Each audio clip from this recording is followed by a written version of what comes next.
Hunter is up. Oh, actually, there's one question that Hunter had. Oh.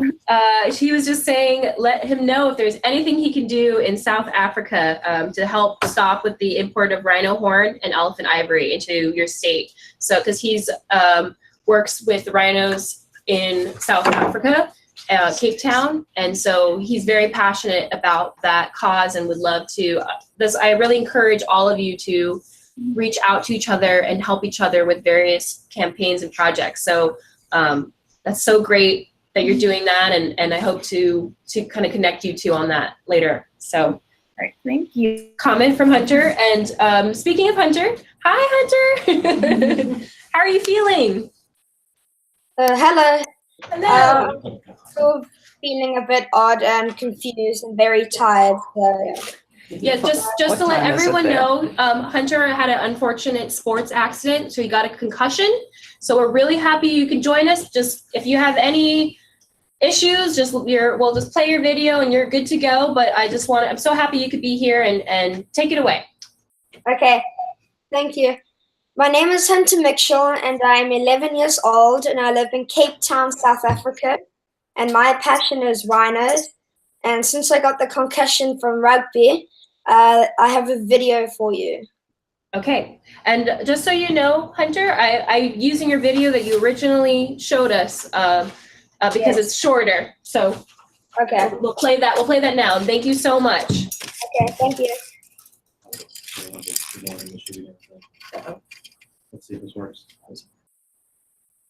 My name is Hunter Mitchell and I'm 11 years old and I live here in South Africa. And my project is about saving our beautiful rhino. For the past 2.5 years, I've been raising money and awareness for our rhino. I have now raised over 200,000 rand to help rescue, raise and rehabilitate orphaned and injured rhino. I also spend my time educating kids just like me here in South Africa and around the world to use their voice and be inspired to help too.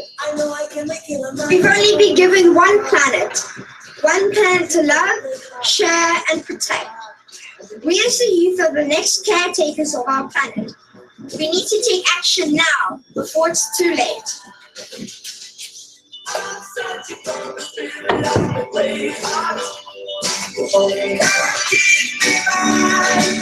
I'm only 11 years old and dreamt really big about helping to raise just one rhino.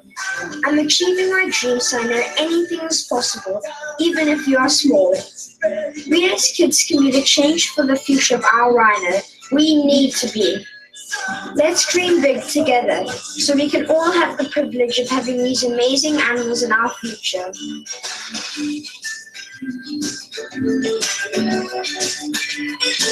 To end, I would like to share my favorite quote from South Africa's most loved leader, Nelson Mandela. We can change the world to make it a better place. It is in your hands to make a difference. I hope that the dream of the great. Wonderful video.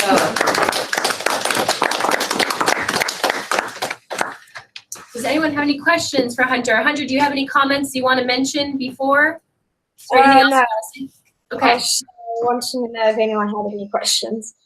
Okay. Well, I actually have a question for you. When I know that you heard about it, you heard about the baby rhino that was orphaned. I was actually curious, how was it orphaned? I'm just curious. I know that the mom, maybe, yes. I don't know. Can you tell us a little bit about that? His name was Osita, and he was actually abandoned by his mother in the middle of the night of New Year's Eve 2015.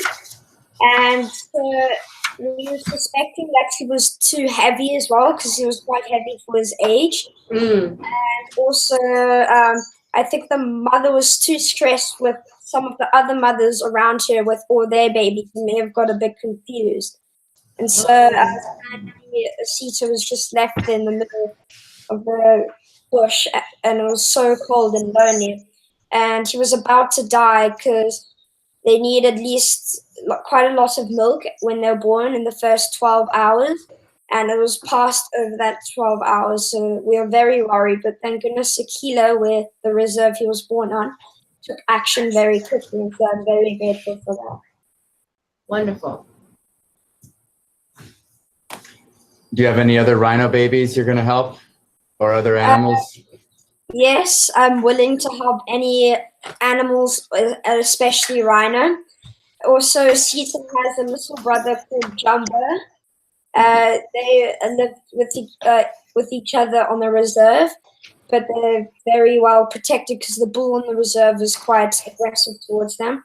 And they're very great friends, and we call them brothers because they look like brothers. And I'm willing to help any rhino around in South Africa. Yes. And also, I would love to help because every rhino life counts. Agreed. We have a question from Genevieve. How much time do you spend with the rhinos before they're released into the reserve? 2 years. 2 years. Yes. It's a long time. It's a big commitment. It's a lot of work. So we're very impressed by all your efforts. It's a lot of work and very valiant work. So does anybody else have any questions for Hunter? We have them. Well, how is it working with a rhino? Because they can get to be pretty big, right? And pretty aggressive. So they're not aggressive with you. They know you. Well, I've learned that if you're not afraid of them, they won't want to. They're not going to be aggressive and want to attack you.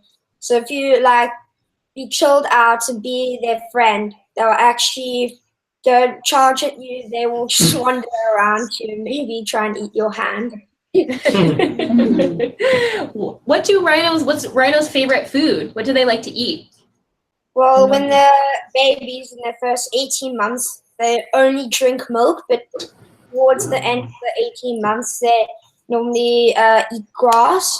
That's for the white rhino. They eat grass, but the black rhino, they eat like twigs and branches and leaves.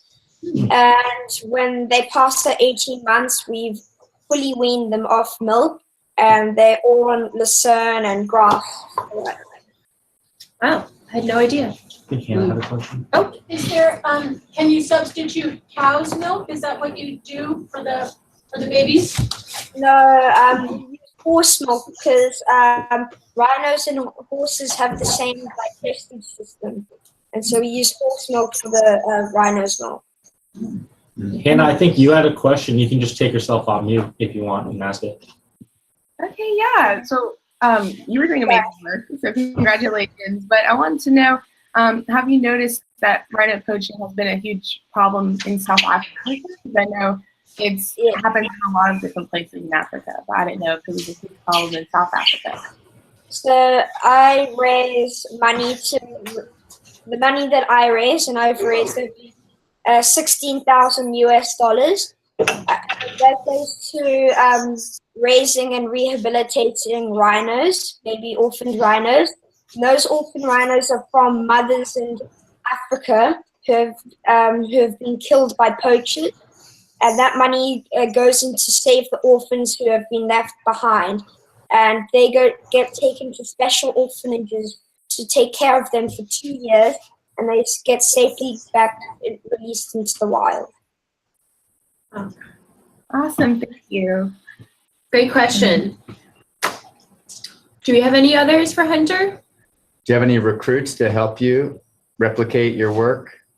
Yes, I'm getting lots of help from adults mainly, but children like to help me get into their school to talk and raise awareness there, which is very helpful.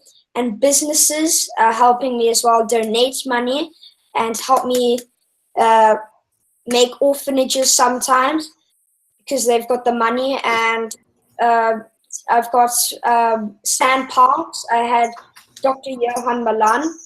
He's the head of conservation at Kruger National Park, and he's helped me take me to the orphanage there at Kruger and show me what it's like. And so that just makes me more inspired, and I've helped donate money for him. Wonderful. Well, thank you so much, Hunter. Great job.